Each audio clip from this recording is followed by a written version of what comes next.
소리 하늘에 웃음소리 온 땅 가득한 그날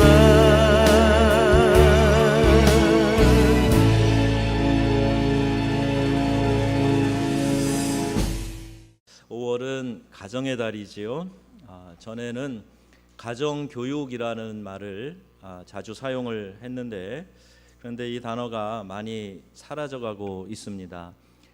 또 오늘은 스승의 주일인데, 지난 주 초에 보낸 스승의 날을 이렇게 보니까 이 스승에 대한 생각과 배려, 감사, 이런 마음도 많이 약해진 것 같아요. 또 이상한 법이 생겨서 학교에서는 우리 선생님들에게 이 생화 한 송이를 주지 못하는 그런 법이 어디 있는가, 좀 이상한데, 그런 이 사회 현상이 생기면서 점점 더 그렇지 않아도 은사들에 대한 고마운 마음들이 약해져 가고 있는데, 오늘 우리 이 시대는 계속해서 자기 본연의 자기 중심의 이기적인 그런 마음으로 치닫고 있는 것 같습니다.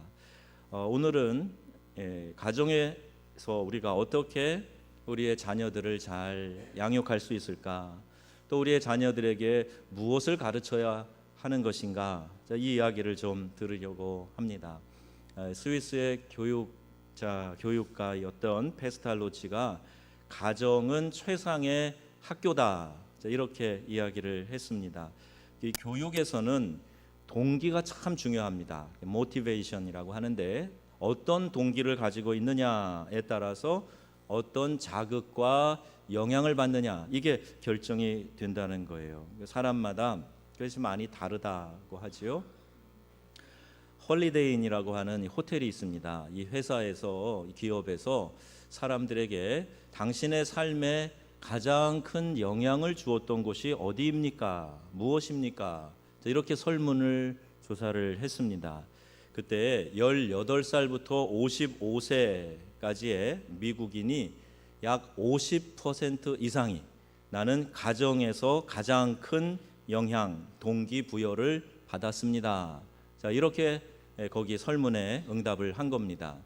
2위가 자부심이라는 거예요. 그게 14%밖에 안 되고, 돈에 의하여서 가장 큰 동기 제공을 받았다, 이렇게 얘기한 사람이 8%밖에 되지는 않습니다.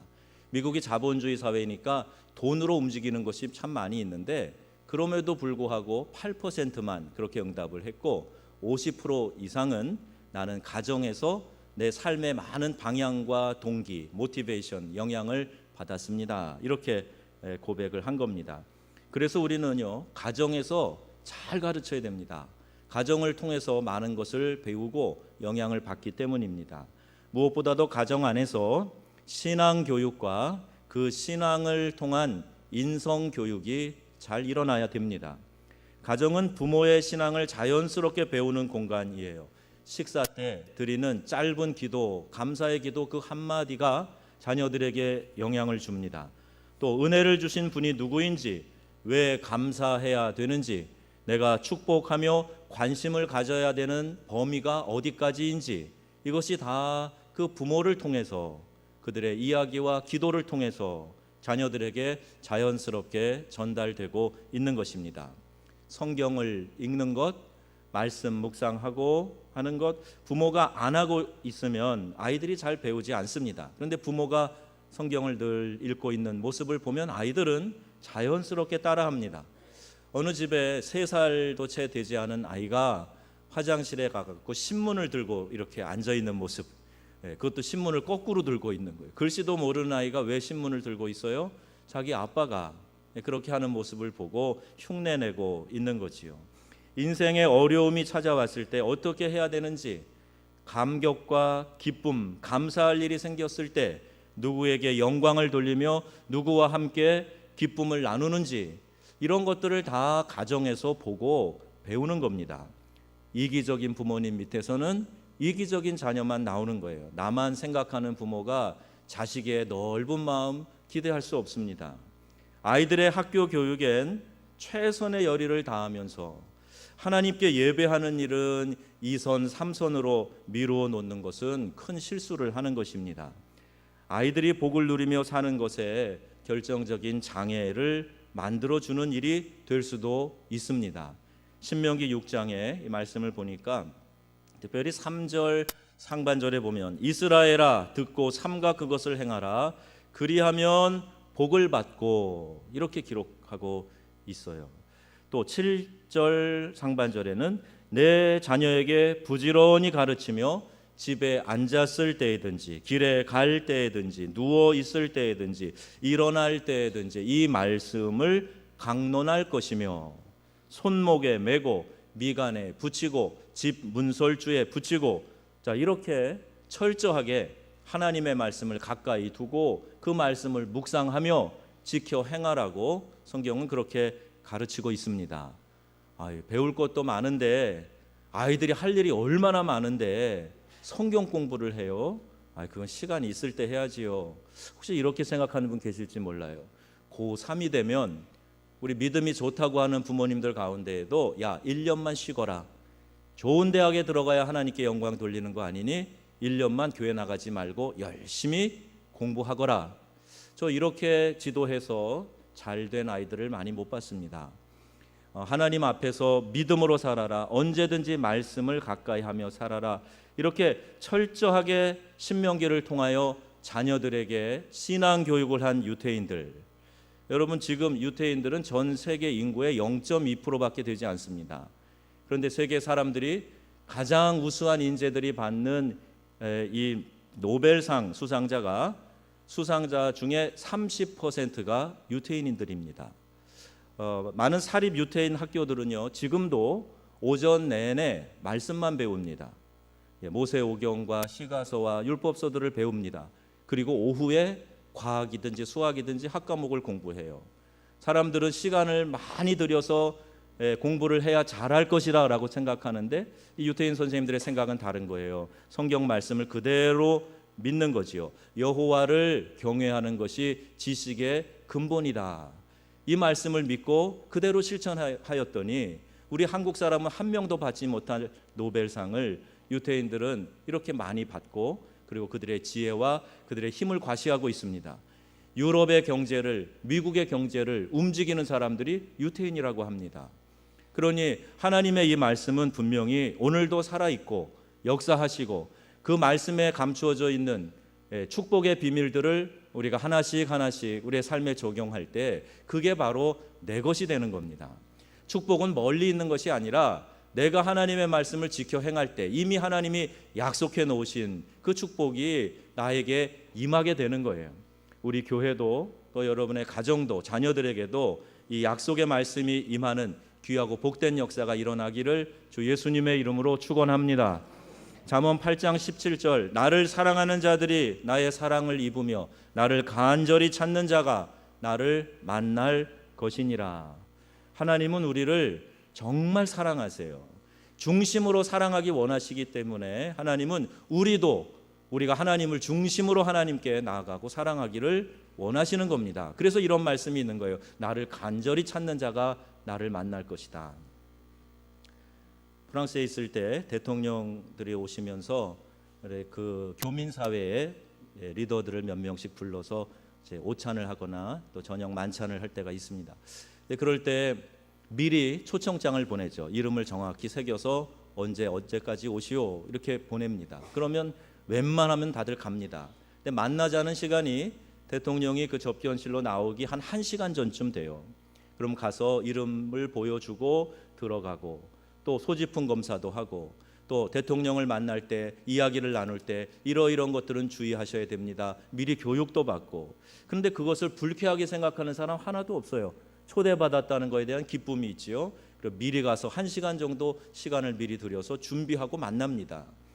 여러분 일국의 대통령을 만나도 그런 마음의 자세로 또 감격스럽게 만나는데 만왕의 왕이신 하나님이 우리를 부르셔서 이 예배의 순간에 우리와 만나자고 하시는 겁니다. 예배를 소홀히 할 수 있겠습니까?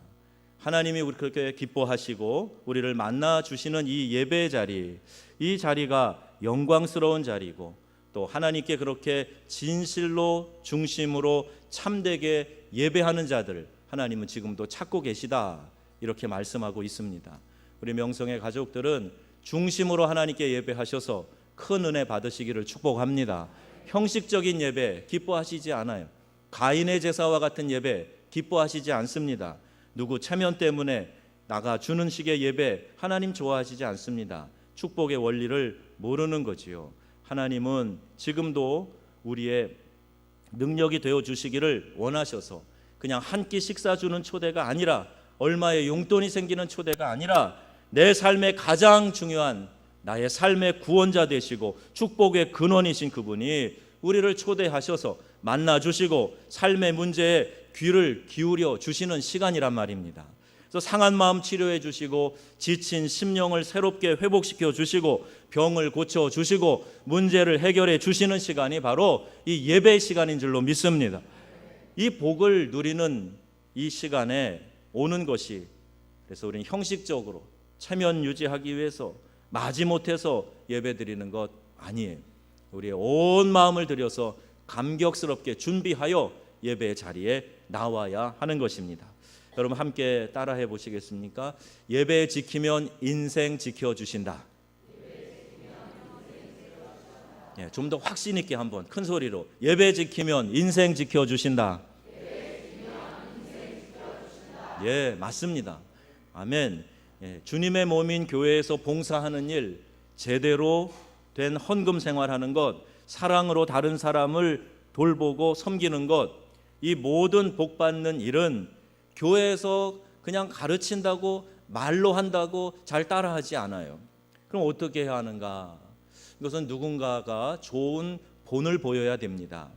아까도 말씀드린 것처럼 가장 많은 영향을 줄 수 있는 부모님이 가정에서 이 신앙 교육을 해야 돼요. 교회에 와서도 마찬가지입니다. 목사의 설교를 듣고 그래야지, 그리고 마음을 정해서 바로 실천하는 사람 별로 없어요. 말씀을 일단 들으면 그 다음에 봅니다. 누굴 봐요? 장로님들은 어떻게 하시나? 권사님들은 어떻게 하시나? 우리 목장의 목자는 어떻게 하고 있나? 그걸 봐요. 그리고 마음에 합할 때 나도 저렇게 하면 좋겠다, 나도 저 본받아야 되겠다, 이러면서 따라하는 겁니다. 우리 교회 새 가족들이 많이 늘었어요. 그런데 이분들이 다 좋은 본을 본받으면서 따라가야 되지 않겠습니까?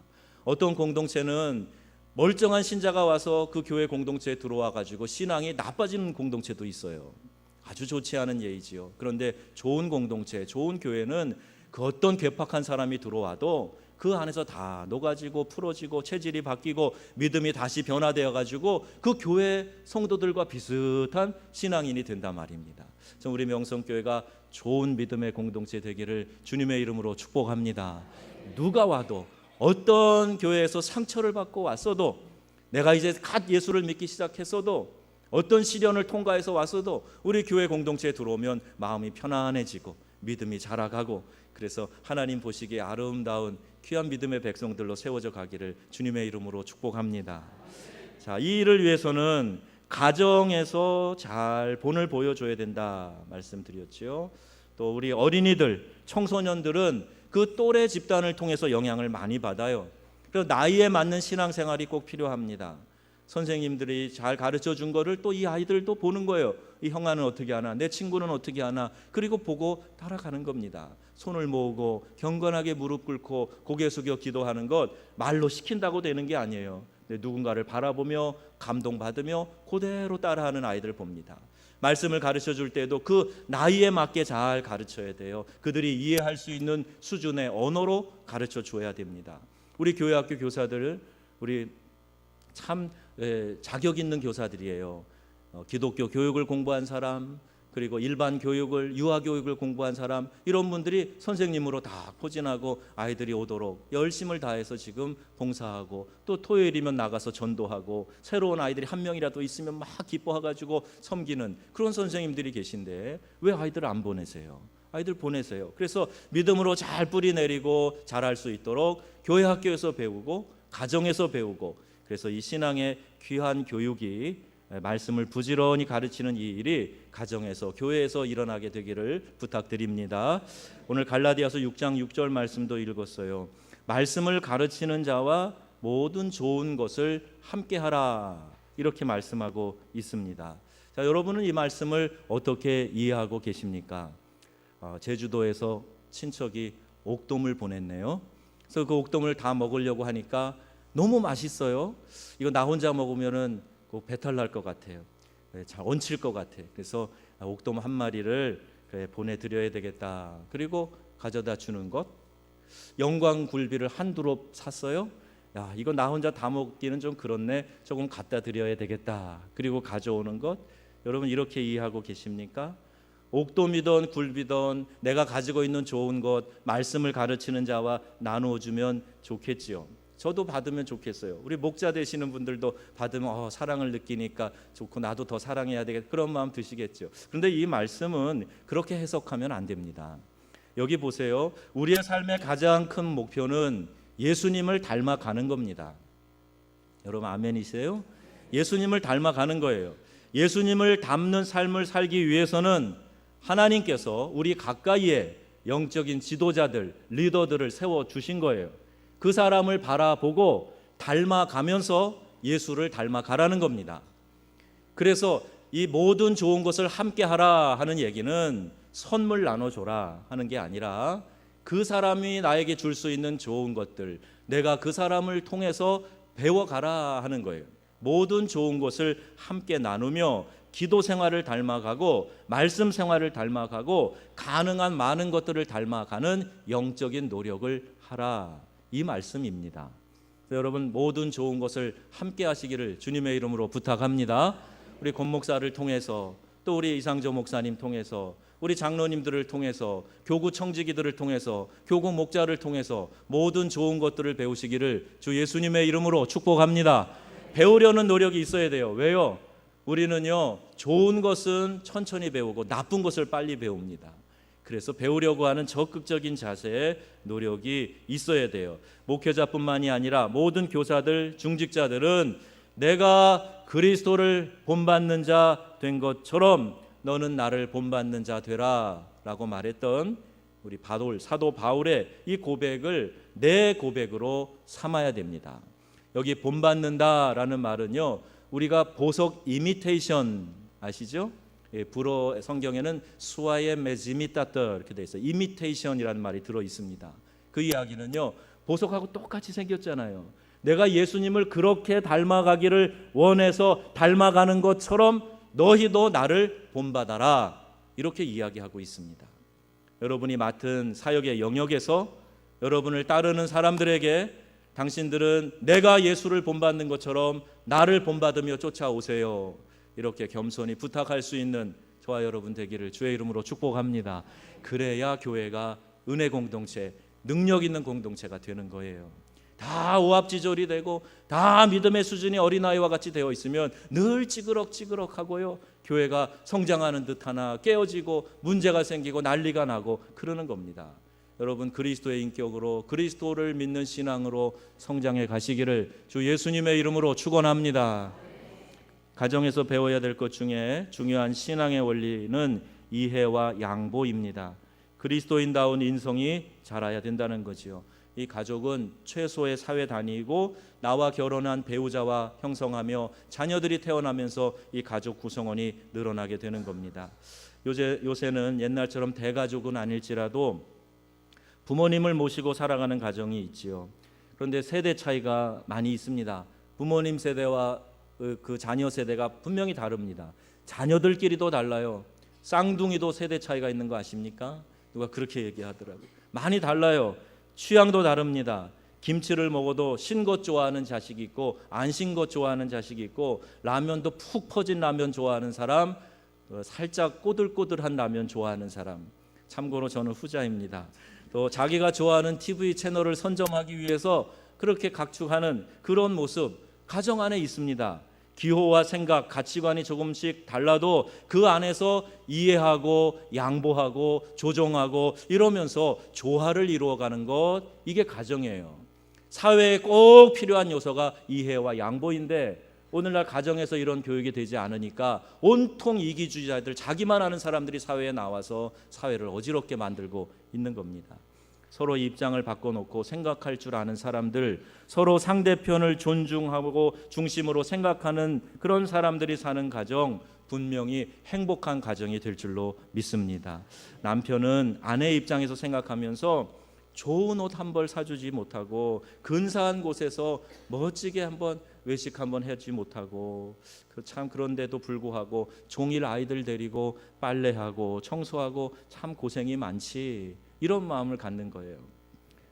참 그런 마음을 가져만 준다면 얼마나 좋겠어요.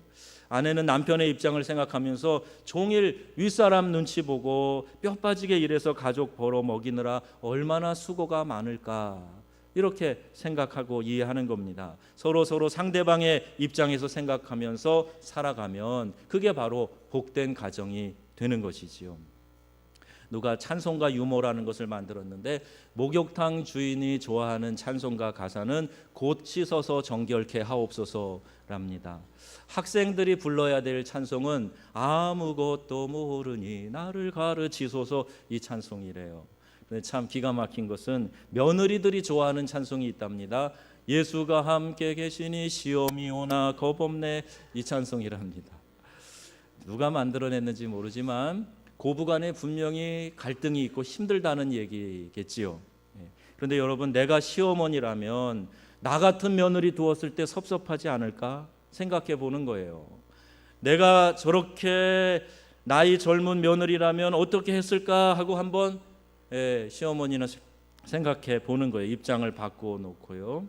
내가 어떻게 정성껏 키운 자식인데, 금지옥엽 키운 내 자식을 내 아들 사랑 몽땅 빼앗아가는 이 여우 같은, 이렇게 생각하시면 안 된다는 말입니다. 그러면 서로 마음 편할 날이 없어요. 서로 상대방의 입장에서 이해해주고 생각해주고, 부모는 세대가 달라진 오늘날의 자녀들의 입장을 생각해 줘야 됩니다. 내가 자랄 때는 그러지 않았다. 그건 그때지요. 지금 세상이 바뀌었습니다. 이 바뀐 세상에서 내 아이들이 적응하느라고 그렇게 애쓰고 살고 있는데 수고가 참 많구나. 그런 마음으로 아이들을 대해주어야 되겠지요. 우리 아이들은요, 전쟁 때 먹을 거 없어서 고생했다, 보릿고개라는 게 있었어, 그러면 그렇게 얘기한대요. 왜요? 라면 끓여 드시지. 그렇게 얘기한대요. 몰라요. 아이들에게 그런 이해를 구하지 마시고, 내가 더 성숙한, 더 산 어른이 아이들의 입장을 먼저 생각해 보게 되면 아이들도 그 마음이 편안해지고 더 까칠하게 하는 게 아니라 이해하게 되고 소통하게 되는 거죠. 목사는 교인들의 입장을, 교회는 목사의 입장을 바꾸어 놓고 생각하면 교회도 역시 평안할 것입니다. 내가 교인의 입장에서 설교를 들을 때 이 설교로 한 주를 버틸 힘을 얻을 수 있는가? 내 삶의 중요한 영적인 원리를 이 설교 안에서 찾아낼 수 있을까? 저 이걸 고민합니다. 여러분, 이 말씀 듣고 일주일에 딱 한 번 오시는 분들 계시잖아요. 근데 이 말씀 붙들고 일주일을 살 힘이 될까? 이걸 생각하지 않을 수가 없어요. 여러분도 목회자의 입장에서 생각을 해보시면 또 많은 것들이 이해가 되실 겁니다. 그래서 다른 사람을 이해하면, 이해한다라는 말이 영어의 understand 아닙니까? 그 밑에 서보는 거예요. 또 서양 격언처럼 누구 그 사람의 신발을 신어보지 않으면 그 사람에 대해서 얘기하지 마라 한 것처럼 그 입장이 되어 봐야 된다는 겁니다. 그래야 용서가 되고 용납이 되고 나와 다르다고 할지라도 함께 할 마음을 가지게 되는 겁니다. 가정은 이 이해와 양보를 실천하고 연습하는 곳이에요. 자, 또 무엇을 가르쳐야 됩니까? 베품과 섬김이 있어야 됩니다. 가정에서 이것을 꼭 가르쳐야 돼요. 성경은 너희가 남에게 대접을 받고자 하는 대로 너희도 남을 대접하라. 마태복음 7장 12절 말씀. 존 칼빈은 이것이 황금률이라 그랬어요. 골든 로우라는 거예요. 가장 보석처럼 빛나는 아름다운 계명이다. 이렇게 별명을 정한 겁니다. 여러분, 누구에게 무슨 대접을 받고 싶으면 내가 먼저 그 사람을 그렇게 대접하라는 거예요. 이게 성경의 원리입니다. 먼저 사랑해주고, 내가 칭찬받고 싶으면 먼저 칭찬해주고, 그러면 칭찬이 나에게 돌아온다는 거죠. 사랑은 받는 것이 아니라 주는 것이라 그랬어요. 사랑을 받을 때도 행복하지만 사랑을 주는 것이 더 큰 기쁨이요 영광이 된다는 겁니다. 어린아이들은 늘 달라고만 하죠. 그리고 성숙한 사람은 줄 수 있는 사람이에요. 용서해주고 기쁘게 해주고 편안하게 해주고 이해해주고 또 이렇게 저렇게 주려고 할 때 그게 가정에서부터 일어나고 그러면 그 가정 행복한 가정이 되는 거예요. 교회 안에서도 마찬가지입니다. 내가 속한 사회에서도 마찬가지입니다. 그런데 이기적인 남편, 이기적인 부인은 자기만 위해달라고 하기 때문에 자기만 사랑해달라고 하기 때문에 그 부부는 상처가 많아요. 오히려 상대방을 먼저 생각하고 편안하게 해주는 것, 이게 사랑입니다. 내 기분 맞춰주기를 기다리지 말고 상대편의 기분을 먼저 이해해주고 맞춰주려고 하는 노력, 그 노력이 있을 때 가정이 행복하게 될 줄로 믿습니다.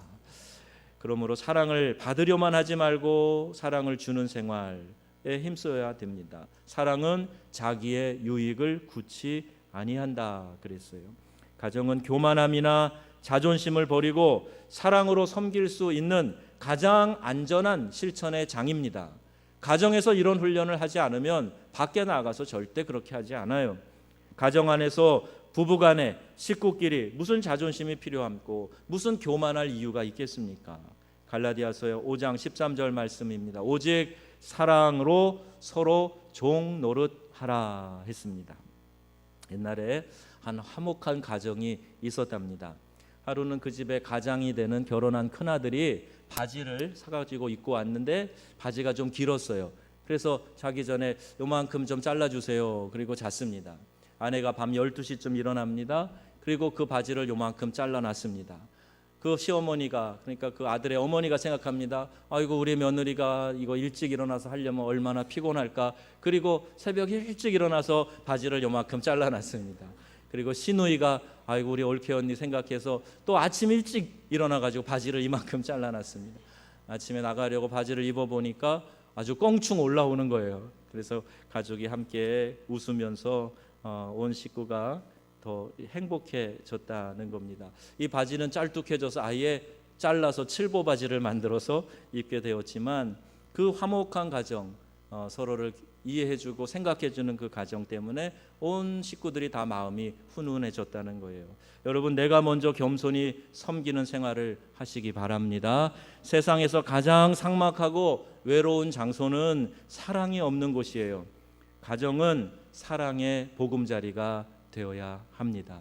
작은 것이지만 격려해주고 축복해주고 이렇게 사랑을 나눠주게 되면 그게 엄청난 사랑의 에너지가 된다는 거예요.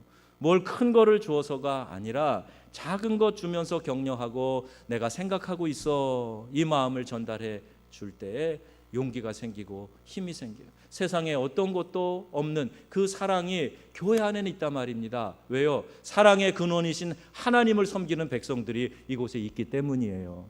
여러분, 우리 교회 안에도 이 사랑의 나눔이 풍성하게 되기를 주 예수님의 이름으로 부탁합니다. 자, 또 하나 배워야 될 중요한 원리가 있습니다. 사물을 보는 눈이에요.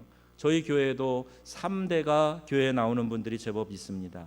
얼마 전에 결혼한 것 같은데 또 아이가 태어나고 그 아이가 금방 자라서 이렇게 다니는 모습 참 재밌고 신기하기도 합니다. 어떻게 보면 아이들이 부모 판박이 같아요. 어쩜 그렇게 닮았는가.